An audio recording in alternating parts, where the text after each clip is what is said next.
My name's Chris. And I'm Kristie. This is the Washing Up Podcast, and obviously now we're through episode 1. We are. Oh, it's Cake Week is done. It's bittersweet. Please go listen to that episode, obviously, Yes. if you haven't yet, because otherwise this is a big spoiler.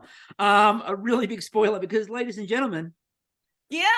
it's Guillermo. Hola! How are we? Oh, Wonderful. it's wonderful to have you, but obviously earlier than we would have liked. Yeah, just a little bit for me too. Yeah. You just know- by like 9 or 10 episodes. 9 weeks, it's not much. Yeah. We got you for the quality, not the quantity. Yeah, Correct. exactly. Yes. That's what all my ex-boyfriends say. Perfect. So Mine too. So it's really, look, it is really good to have you on, because it may have been one episode, but we had one hell of an episode watching you. I mean, there was some really, I'm going to start, before we get into sort of the Canadian stuff and your background. How are the vampires on Staten Island? Apparently we're starting with that. You know, being a slave, it's a lifestyle that you just yeah.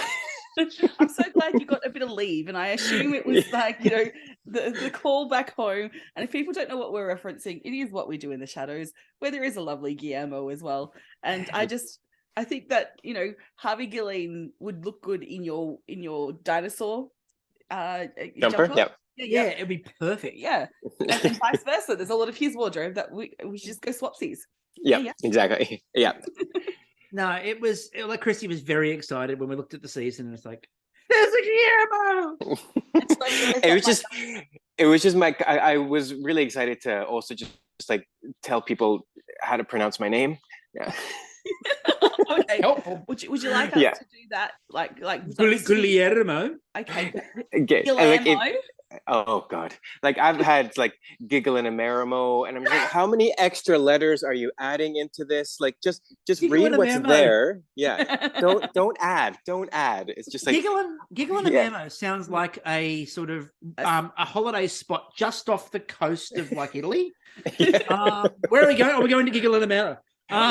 Great cacio e pepe. Like cacio e pepe is amazing. The beaches, the lifestyle, it's incredible, and the laminations on their baked goods. Anyway, no, it was obviously. I'm sort of going to start from backwards forwards. So I'm going to actually start with your showstopper, because we refuse to call it a show off stopper because that just sounds stupid.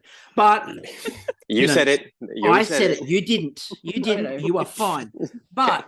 Yeah, I believes that is a great title. It was a wonderful title, and he's never heard of a better one. But the dinosaurs. Mm-hmm. Can we speak a bit about those dinosaurs? First of all, they were incredibly good. Oh, thank you. Thank you. Inspiration for the dinos. Like, is it just like you were wearing the jumper? You're like, hey, why not? I guess I've always been a dinosaur nerd growing up. It goes all the way back to like studying in the school, and then Jurassic Park coming out when I was, 12. So that perfect age.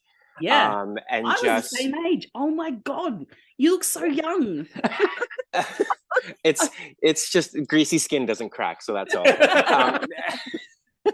And so just being obsessed with dinosaurs growing up, and then I found that dinosaur jumper on one of those discount websites that things are pure polyester, and if I get too close to an oven, they catch on fire. But then there was also another t-shirt that I ordered that was 3 dinosaurs running with a meteor chasing after them, and I ordered it right in the middle of lockdown. Yep. And so I was like, this is a perfect metaphor for how I feel about life right now. And so then and so then when I got to make the cake, I was like, I love dinosaurs. It feels like the world is about to end. Mm-hmm. I'm going to make a dinosaur cake that I would want as an adult, just with some dark themes to it. And so what are your favorite dinosaurs? Triceratops all the way. Oh my God, me too. Triceratops are the best. This is Kristie's favorite question to ask people. Yeah, but my second favorite is the plesiosaurus. Like, I think they're because they're essentially a mermaid dinosaur. Like, yeah. like my favorite scene obviously in the movie is when Alan Grant is laying on the Triceratops and he's breathing. So I have a t-shirt that is the famous Jeff Goldblum scene when he's shirtless laying back, but with Alan Grant laying on his stomach. That's brilliant. So it's My other favorite Triceratops based scene is in Doctor Who when they're on the space. I don't know if you've seen Doctor Who. Oh, I haven't seen Doctor Who, no. But there's this one where it's called Dinosaurs on a Spaceship. And the Doctor is on a spaceship and there is a Triceratops and they jump on the Triceratops to ride it. It's fantastic. That's amazing.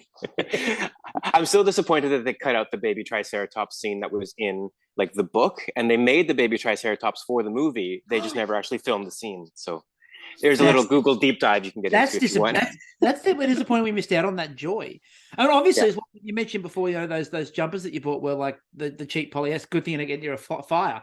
Probably a good thing you didn't go near a certain person's naked flame when they set fire to the kitchen. Oh, who was that? I remember it happening, but I was so in Dahlia. she was in front of me. Yeah, you pointed it out to her. You're like, oh my God, there's a fire. And she went, oh. You're like, why is he running away? Saving your jumper. That is a blackout moment. Well, probably because you feared for your life at that point in time because you were worried that your jumper was going up. That's true. That is true. Yeah. Although, Galia, I love you if you're listening to this, but her workstation was a disaster zone, so it doesn't surprise me. There's always where the meteor actually landed. Yeah, and it was just like that. Her first cake was just like it was a Smurf murder zone. It was so everything was blue. Poor Ilona went to help her. She was all blue, and it was just. Eiffel 65 were just hovering in the background, singing along. Yeah. There's this weird 90s, 80s MASH nightmare thing going on of dead Smurfs and Eiffel 65. Yeah. And Gargamel and Azrael just hanging outside. Just going, they've got to come out eventually. Yeah. Oh, but getting back to the dinosaurs. So growing up, I also used to draw a lot. So my dream was to become an animator.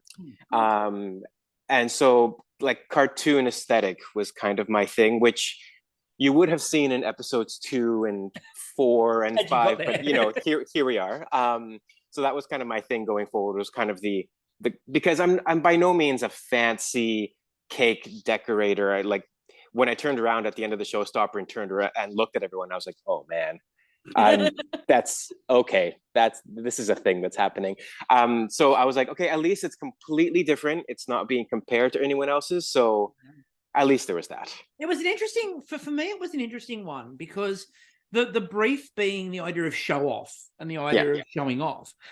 There are a number of different ways to interpret what showing off means. And most people, I think, went down the route of those very fancy that you see online or wedding cake sorts of things. And you went the way that I would have gone, which is something which is more diorama based and something that is more bright and colorful. And you look at it and you go, wow. And that's like, I think you took the brief in a direction that like was different to everyone else's, which was good to see. I mean, obviously there were things that didn't necessarily work out for you, but I imagine that would have been your first thing when you looked at everyone else's and went, oh, so you've all gone this way. Yeah.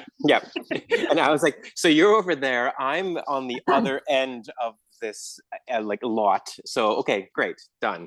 I was just happy we didn't get a rice or a wafer paper sale because they were everywhere in that episode. That's going on the drinking game at some point next week. So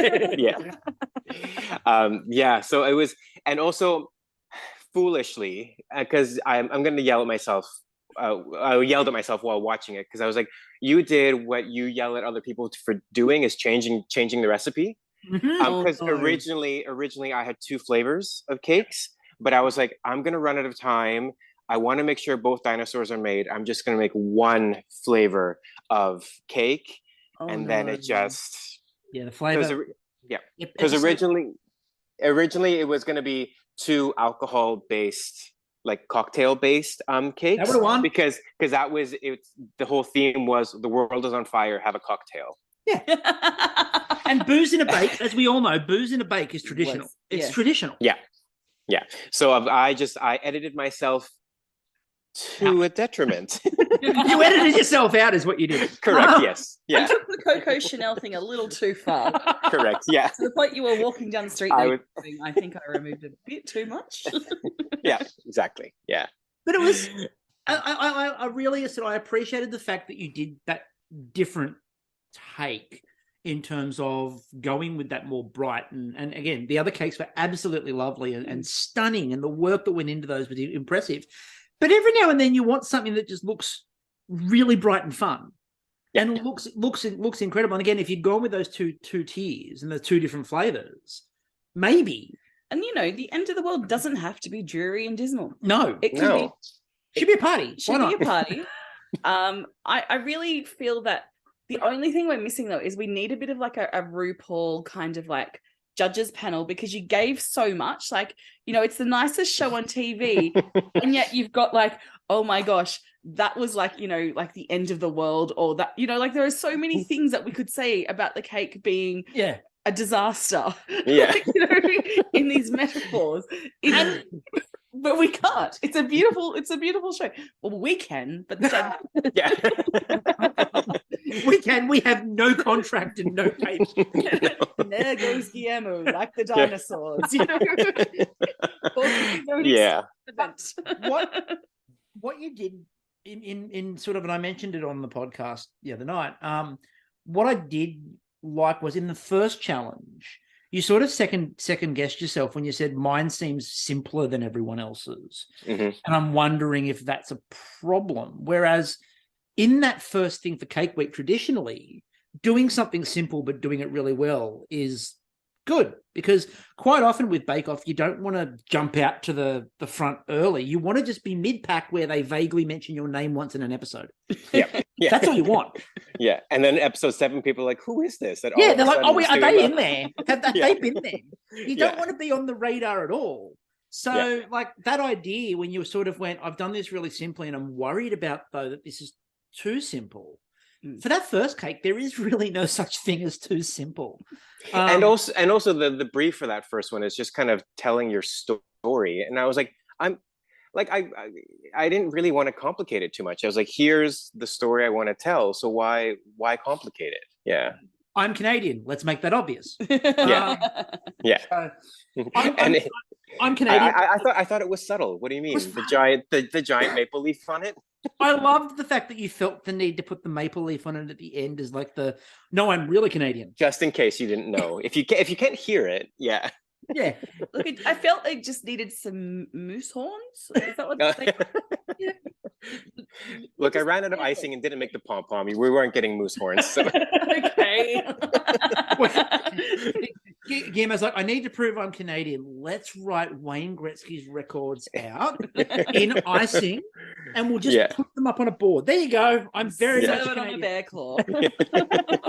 And if the full bottle of maple syrup didn't give it away, What maple waterfall? Just off. Off Look, to the side. I think you would have made Jude from the Great Canadian Bakeoff baking show very proud. As I said, she poops pucks. She's that Canadian. And bleeds maple syrup. So she's cheering for you. We'll talk obviously a lot more about it in there, but like, have you seen the different version? Have you seen the Canadian version as well? I've watched because they're not all available to watch here. So I watched the ones with Dan Levy for sure. Yeah. And then I think I watched 3 and 4 when I went home to visit at one point. How many seasons are there? We're up to 6. Okay, so I haven't seen 5 and 6. Yep. Fair enough. Yeah. Plus, your time spent, trying to meet the needs of 3 very useless vampires who would be lost without you. And I'm just always just a little bit lightheaded. Can't work out why. So, what was it that sort of, to ask the most questiony question that we will probably ever ask? Yeah. What was it that made you look at Bakeoff and go, yeah, let's do that? It's always been one of those shows that has always appealed to me. It's always like watching it is just joyful. It's just that nice show that you want. It's not about the drama. And I've cooked my whole life. I grew up cooking with my mom and my grandma. They taught me everything. But because my family's from Chile originally, I was born in Canada though. There's not a lot of baking in Chilean cuisine. And in what there is, most of it has dulce de leche in it, and it's just not that like fancy. And neither my mom or my grandma were big bakers, so I never really learned. So I always looked at cooking shows, being like, oh, that would be something I would love to do. And then lockdown hit, and my partner, his background is kind of English Scottish, And so his mom is an amazing baker and taught him how to do everything. And he has a sweet tooth. So when we were sitting in lockdown in Melbourne, he'd be like, I want pie. I'm going to teach you how to make me pie. And then you can just make it for me. And so I really appreciate that logic. Not, I want pie, I'm going to make it. I want pie. I'm going to show you how to do it so I can have it. Correct. And also just baking also kind of got me through lockdown. It was hard for everyone, and I totally understand. I'm not saying my experience was any worse than anyone else's, but your experience and when yeah, got you through. And so mentally I struggled a lot because like I'm a flight attendant, and then also my background is in theater as well. So I was actually in rehearsals for a musical when COVID hit. Yeah. So within those 2 weeks, literally everything was taken away. What So were you rehearsing for? I was rehearsing for a smaller Harry Potter parody musical here in Melbourne. Okay, yeah. cool. So it's like I did theater full time for about 4 or 5 years before flying, and then I kind of did both. And so it was something I was starting to get into once I moved to Melbourne, and then COVID hit, and here we are. But anyways, so baking kind of got me through it all. It was an amazing distraction. Mm-hmm. I discovered that I really loved it. And so then it was season 5, applications opened up, and I was like, oh, let's give it a go. Let's see what happens. I applied, I got through the Zoom interview, and then that's as far as I made it. And then the following year for this season, they actually emailed me and they're like, hey, did you want to audition again? And so I submitted the application again, went straight to the Zoom interview, and then I was getting the phone call that I was on. I was actually in Canada when I'm visiting my family when I did parts of the audition. And then they called me when I was there. I was like, oh, okay, amazing. Yeah, let's do it. So it was kind of just, it's kind of what got me through lockdown. And so it was a wonderful way to kind of cap it, to as short-lived as it was. And it was an amazing distraction to prepare for the show as well, because I was working at a job that, you know, it wasn't what I wanted to do. I wasn't back to flying yet. And so I'd go to work, I'd go to the grocery store, come home and bake, and repeat. We did gain a lot of weight, I will say that, because your partner was very, very happy, I'm sure. Yes. Like, and this and that. Yeah, so it was an incredible process, and I don't regret any bit of it because it actually got me through so much. So yeah, I don't regret it at all. Woo! And it's one of those things with Bakeoff as well, that it's most of the time when we've spoken to anyone who's been on it, regardless of when it's ended for them, it's been a thing of, they go, the actual process, to use a cliche word, the journey of it, and also just the ability to sort of meet up with all these other bakers and all these other really cool people and sort of hang out for a bit and learn from them, is something that they're like, you don't get that anywhere else. You don't get that environment anywhere else. You don't get that interaction. Is that something that you found with, like, especially meeting all the other bakers? Yeah, absolutely. It was just a place to nerd out with a bunch of people that feel the same way about everything. And it's always funny. I was with the first people that always get eliminated, and the people get emotional and stuff. I was like, you were there for like a day. Why are you so emotional? But then having gone through it, like that first episode took 3 days to film. Yeah. So like we spent so much downtime together. You really got to know each other. And so I can see now why people get emotional. And I mean, without giving away too much, like I've made some amazing friends on there, and no words. It was incredible. Yeah. No. I had a question. Oh, I love my ADHD brain. Oh, so you got to meet Darren Purchase. Yes. Have you being a Melbourneite, have you been to like his bakery and stuff before that, or? I had been to it once, and it was amazing, but I didn't really think of him as a person. It was just, I'm going to eat this delicious thing. But then when his name came up, I was like, oh wait, I've been there. Oh, and so then only then did it finally click for me. Did you point at Rachel and go, "Are you Birch?" Birch? Rachel, I did know because I'd seen her shows and stuff. So that one I was like, but Darren, I was just like, oh, I should have connected that earlier. I just like the idea of people walking up to whoever Darren's standing next to at the time and going, Birch? Birch? Yeah. I would do that just to troll him. Just walk up to him. Fantastic. Lovely to meet you. Yeah. We need to get him a t-shirt that has an arrow that says I'm with Birch. Yeah. Although he's not now, but I'm with Birch. Yeah. I was with Birch. Birch. But and again, that's the other interesting part of the process is you get to meet all these sort of bakers and nerd out with all these people. And then you've got Darren Purchase and Rachel Koo standing in front of you and eating something that you've baked and giving you feedback on things that you've baked, or like you're explaining things to them and they're going, that's really good. Or maybe you could just that's not something that you got through lockdown with your partner standing there going, no, here's a pie. Yeah. Look, he can be critical too, but to a different level. Yeah, it was very intimidating. And also, like, I realized after probably the first bake, when you were saying earlier that I worried about it being too simple. After that first bake, I was like, oh, you're all home bakers that are on a TV show. I wanted to be on a TV show and I happened to bake. So I was just like, okay, I see the experience level here. So having them come up to me and not criticize, critique what I was doing was just like a bit of a blackout moment. And that's why I think my feedback for the first cake, I was just like, oh, okay, that was fine. Weird. Okay. I mean, it's up there. It's up there with Laurent's bit to camera at the end of the first one, where he's like, "I think that went okay. They don't want to throw me out yet," and which is a very low bar, by the way, to set as feedback. Yeah. They don't want to kick me out just yet. It's like it's been one bake. Yeah. I remember hanging out with Laurent at some point, and he talked about filming the Voxy for the first episode at the very end when they asked him about how he felt almost being eliminated, and he was just like, I was?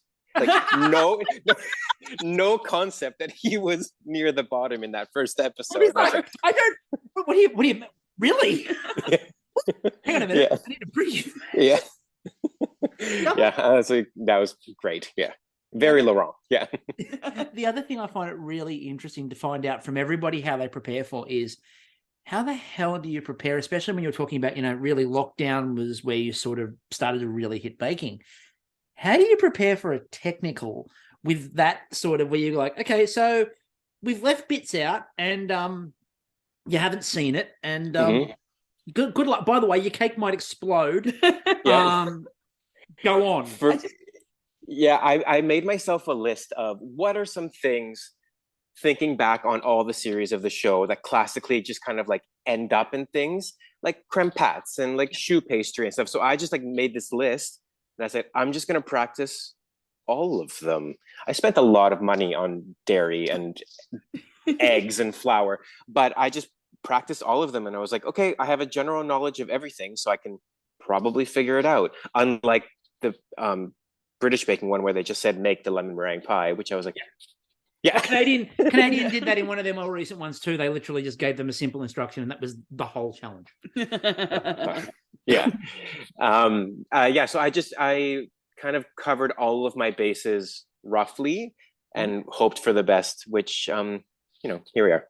Look, I think it's amazing that you came to baking in lockdown, which it feels like 15 years ago, but really it was what, Correct. 4 years ago? Where are we at? 2020? We're not 4 years on here. It was 2020. No. 2020. Oh God, we're realistically 2 and a bit. See, yeah. Time, it's malleable in this phase of life.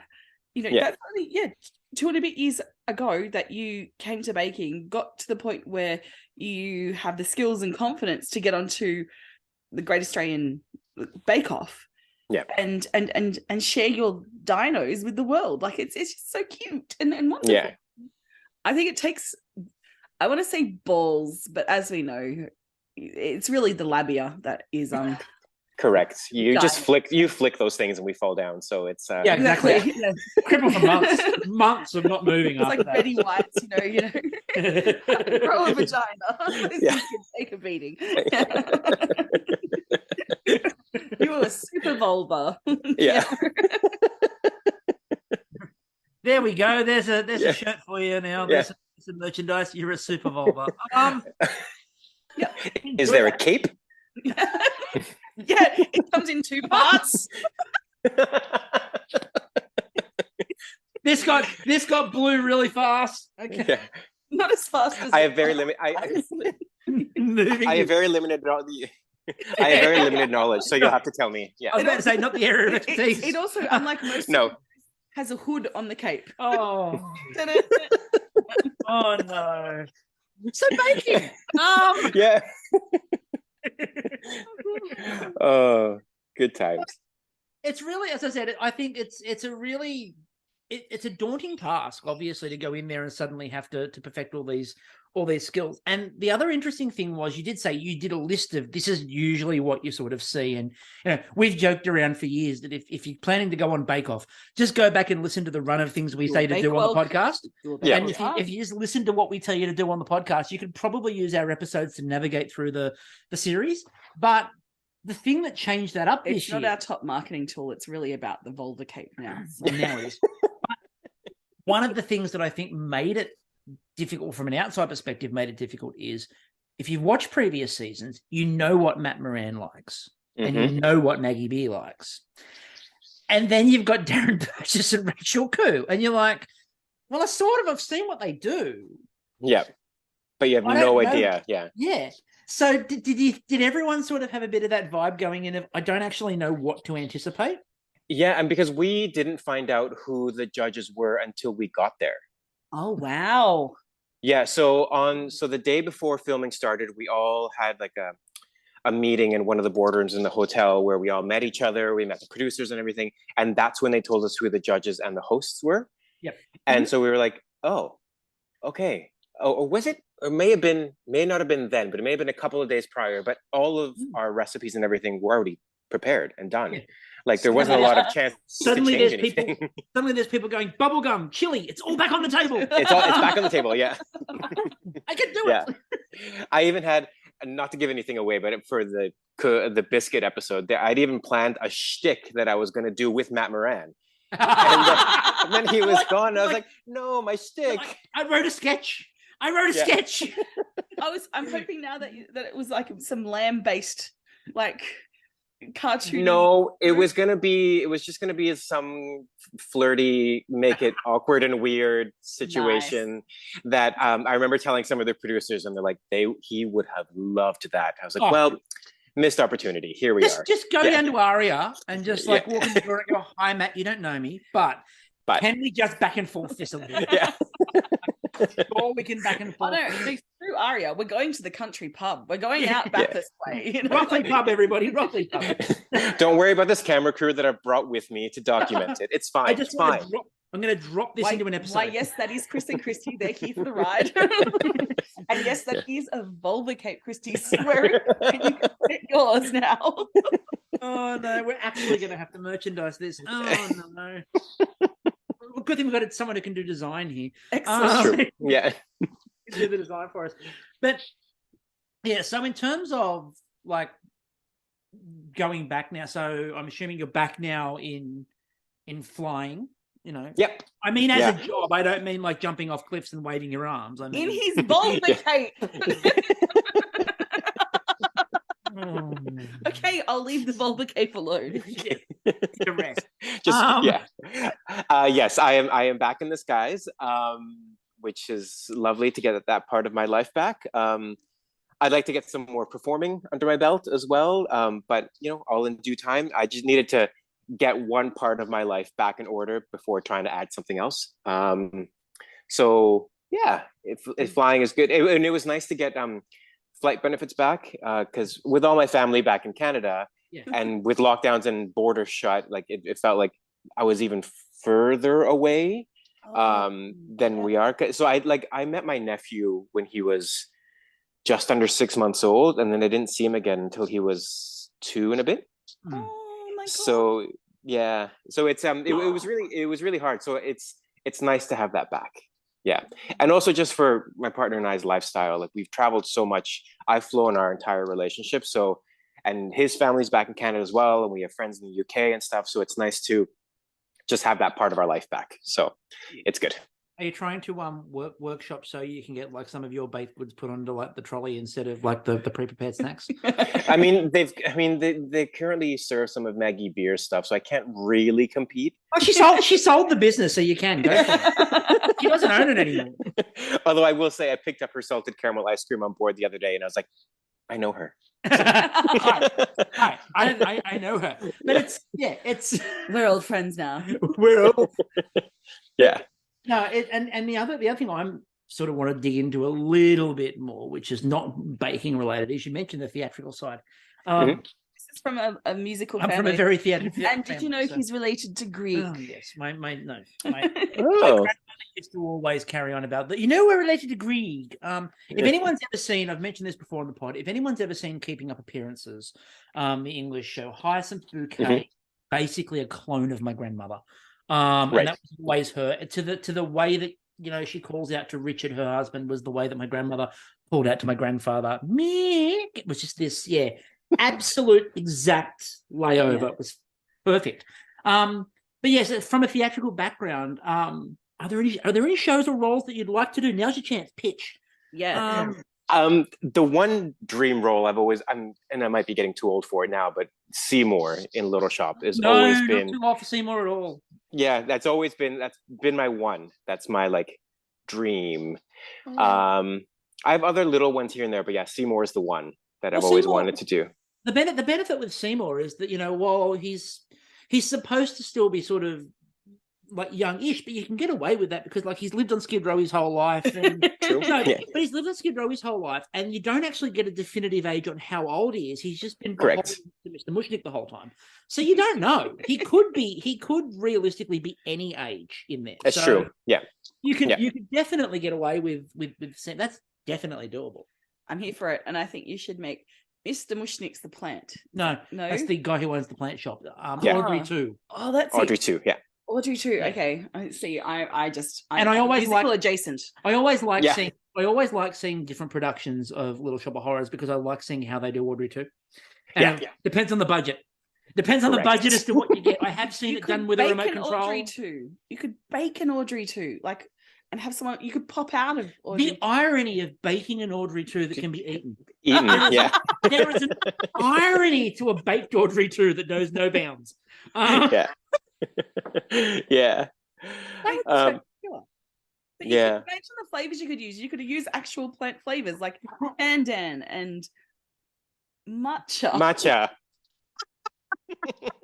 I got away with it for one episode. Leave me this moment. 9. Leave me this moment. No. I had yuzu in there. No. Let me get away with my matcha moment. Yeah. Who but- used yuzu? Yuzu was there was 2 lots of yuzu that was used in there. Was it Adam? I think it was Adam, and I'm pretty sure did Laura use it? Laura used pandan. Yeah. Yuzu was, I know for a fact, Yuzu came out. It might have been Adam actually. I'm blanking on it now. But yeah, no, Yuzu was definitely used. Yuzu was used. Used. Yeah. Now I feel like Nat doing her because she did the Yuzu joke. Yeah, that's I true. mean, yeah, it was Yeah. Adam because she said, "Yeah, you certainly can show that you can Yuzu." And yeah, how was it? That's the other thing we should probably mention as well is, you know, apart from the new judges, The new hosts, The Cal new and hosts. Natalie. How'd Oh you- yeah. They were so lovely, and I remember even in that little bit in the little bits that we got to interact with them, they were so welcoming and heartwarming. And I remember, I can't remember if it makes it onto the episode or not, but them talking about how nervous they are as well. And all 4 of them mentioned it. Like, they're like, you're nervous because this is your first time. And they're like, but it's our first time doing this as well. So let's just get through it yeah, together. Nat sort of talked about that at the start. She sort of talked about the whole, you know, Okay. it's new for us too, and Yeah. Yeah. Yeah. And so that was a nice way to kind of like get everybody on like comfortable and on the same level. Mhm. And I remember it was really cute. I can't remember who of the bakers it was. It might have been Ilona, I think, who told me that because none of them had ever worked in TV or film before, like they didn't really understand what was happening. So for a lot of the like when we need to reset, we need to do this again. None of them understood why things were happening. And I was like, okay, well, we need to do this because of this. We need to pick up here. We need to do this. And it just, it put them all at ease. Because I think some of them thought maybe we were doing something wrong or blah, blah, blah. And I was like, no, they literally have to move that camera and put it over there. We're fine. We just need to do, and so. You guys all have to get used to the idea of calling out for a camera when you move. So, yeah. There's something out of the oven. Camera. I remember going to put something in the oven and I was like, nope, back it on up. Let's try again. Bye. Can I have? Yeah. Film me thing. Hang on. It's like charades. Film. Yeah. Oven. Film. Yeah. Charades for the whole. I'm ready for that. But Cal and Natalie were amazing as well, and so welcoming and funny.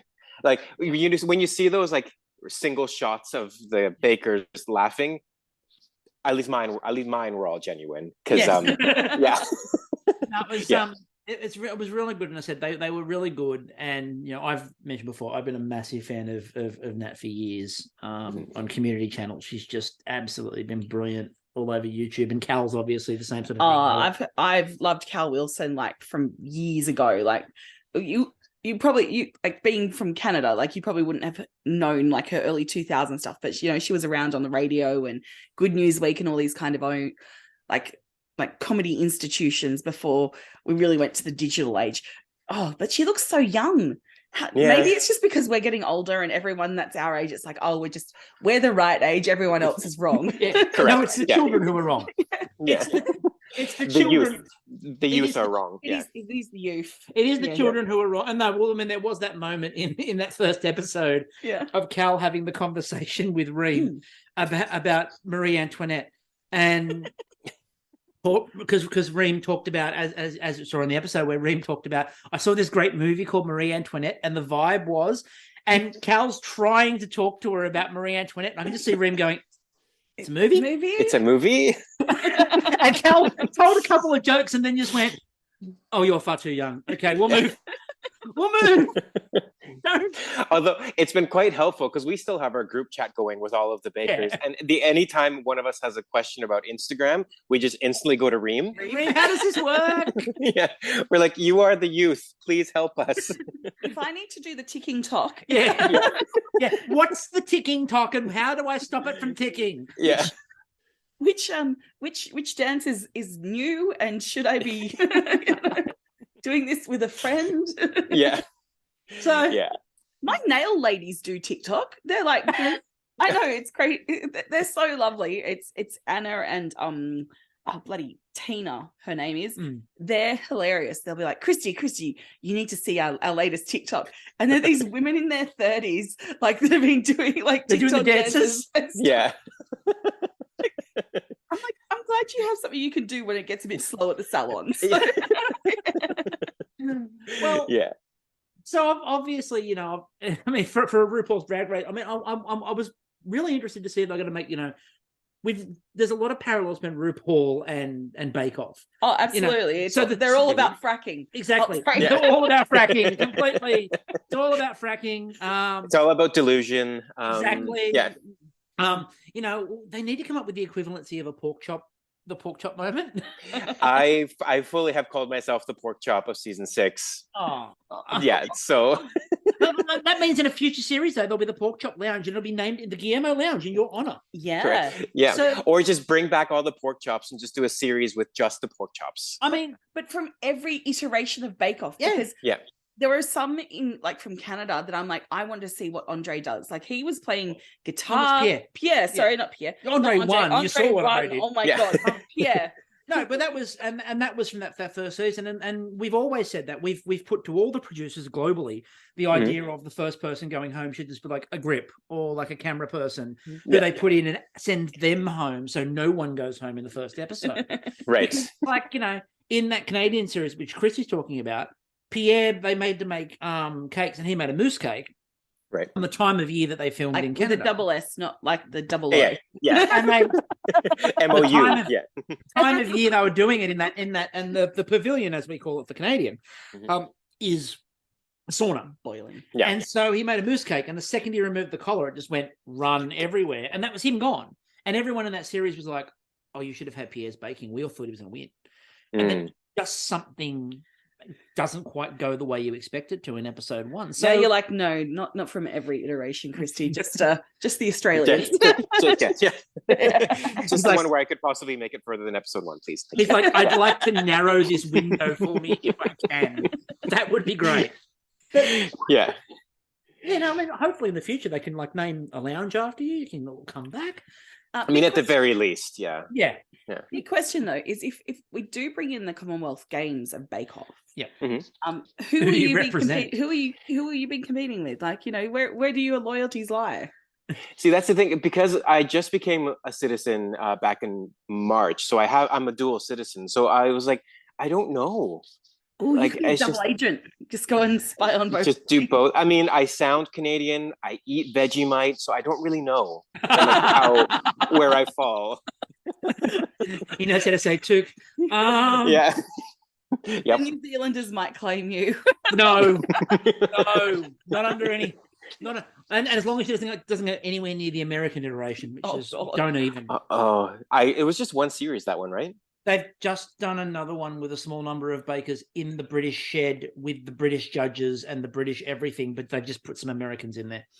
We're going to talk about it after this series of Australian. And but look, it's nice to see the British working on some international stuff after their much fabled, Mexican week and Japanese week. Though that last I remember that last series was interesting. Yeah. Mexican week. And again, the Japanese week was the week that absolutely we were doing British as well. Mm-hmm. And that week finished us off, the Japanese week, where they did Japanese week and it was just not Japanese. No. And it was horrific. And you're like, so you can't do any form of diversity. Okay, cool. Yeah. Cool. Let's move on. And just make like tacos on Bakeoff? What? Yeah, what? But that's the sort of the last thing we can talk about then is that one of the things I like about Australian Bake-Off, and one of the things we saw in that first episode, was the range of backgrounds and cultural backgrounds blending in together and people going, no, that's really cool. Try this, try that. I mean, we saw, Laurent, bonjour Laurent, with pandan, not with pandan, with durian.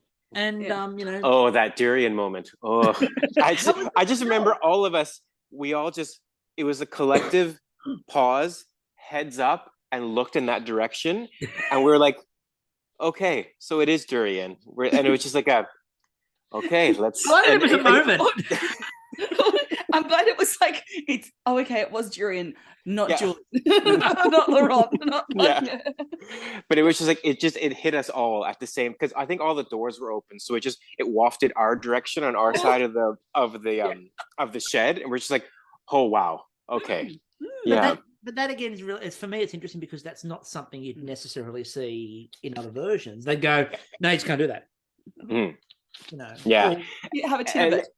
Yeah, exactly. Yeah. But that's also the thing with just Australian produce, like Asian ingredients, especially. We have access to, and I've told so many people that that come to visit Australia for the first time, especially from Canada. I was like, you don't understand how lucky we have it when it comes to food in Australia, and Asian produce and just the amount of freshness and seafood and all that kind of stuff. I was like, we are very lucky here in Australia when it comes to food. It's one of the things that's really good with Australian, you've sort of spoken to there, is that there's not really hard and fast rules. And it's one of the things that makes Australian cuisine so good. When people go, what's a typical Australian dish? And you're like, I don't really have one, because it's such like the word melting pot gets overused, but it's true in Australia is that there's no real rules to what you do. You can use bits and pieces from everywhere. And in Canada, you can just blame the French. You're like, well, we're stuck. The French have made us do this. It's what we do in every province except Quebec. So in Quebec, I'm sorry, Canadians. Never mind. I'm sorry. In Quebec, they very firmly blame the rest of Canada. In the rest of Canada, they blame the French. Correct. Yeah. Very accurate. So what part of Canada are you from? Quebec? I'm from I'm from Calgary, so I'm from Cowboyville. So yeehaw. Yes. I remember in my audition they made me give them a good yeehaw. So I'm pretty sure that's what got me onto the show. It's just my yeehaw. Yeah. No. Did they make you talk about the Calgary Stampede for a long period of time, or They did for a moment, because the apron that I wore for my audition that I wanted to wear on the show, but we have to have two versions of the apron, but I only had one. It's like a denim apron with like shirtless cowboys on it, which they loved. And they were like, we absolutely would let you wear that on the show if you had another one. And I was like, come on. Loving like viewers are going, God damn it. Yeah. Well, see, that's for me, that would have just been an ode to the greatest wearer of double denim in the history of mankind. I'm referring to the mid-1990s Bret the Hitman Hart, obviously of Calgary, Alberta, Canada, who did amazing double denim all the way through the mid-1990s. One of my favorite wrestling photos of all time, I'm going into it now because it's true, is Bret Hart on top of like a mountain somewhere in Calgary with a denim shirt, denim jeans, and a denim jacket over the top of it, looking wistfully off with his long hair oiled back. It's spectacular. Look, and Stu at the bottom going, not tough enough. I've just realised we've probably got like one of the most Australian Canadians on this interview, and one of the most Canadian Australians. On the other hand, between the two of you, we have a solid Australian and a solid. By the way, Canadians, listen to my hockey podcast, The Extra Shift. Anyway. Now endorsed by Stephen from Canadian Baking Show. Yeah. Anyway, so sort of finish up, because we'll bring it all back again. We'll just tie it together. Let's go back together with stream. What do you mean? We've only had like 9 or 10 tangents. It's fine. For us, as you well know, keeping it on a small number. That's a very small number of tangents. In terms of going forward, do you sort of see? Have you seen, since you've been on? Have you seen sort of your baking develop or change from sort of things you picked up and techniques you learned? Yeah, I took a little break from it just because I needed just mentally a little break. And you'd spent a lot of money on dairy. Correct. And also my partner and I kind of went on a health journey, as much as I hate that, to kind of lose the COVID weight to get back to our 2020 bodies.